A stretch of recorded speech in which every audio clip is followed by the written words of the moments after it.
I had a pretty normal pregnancy and everything went pretty seamless until Kate was born. Thank goodness for the nurse who first noticed that her color wasn't as it should be. It turns out that she was failing from an undetected congenital heart defect. The next morning was her first procedure where they were going to do a heart cath to see if they could blow the pulmonary valve open and see if it would hold before they had to look at doing open heart surgery. While we were scared, we were equally feeling taken care of and getting a lot of information right from the beginning.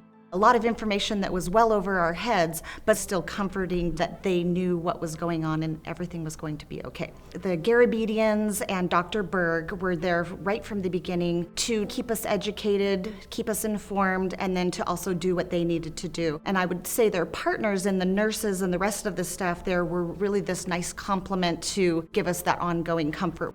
We felt so cared for by everybody throughout the entire process and beyond.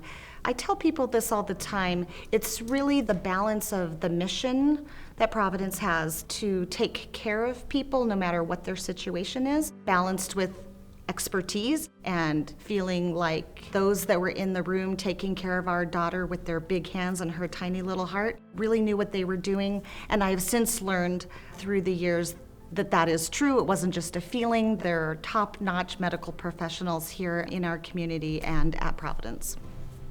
We will never stop being grateful. Sometimes I think people may get tired of hearing me say that, but I have an almost 19-year-old who's getting ready to go off to college now because we ended up in the care of the professionals from Providence. If you have a place that speaks to you, there is probably a place within Providence that you can direct your dollars.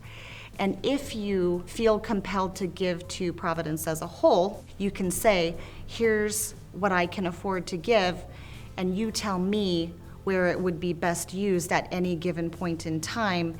And I have full confidence in the folks at Providence and at the foundation to determine what that is, depending on what's going on in the world and what's going on in their world.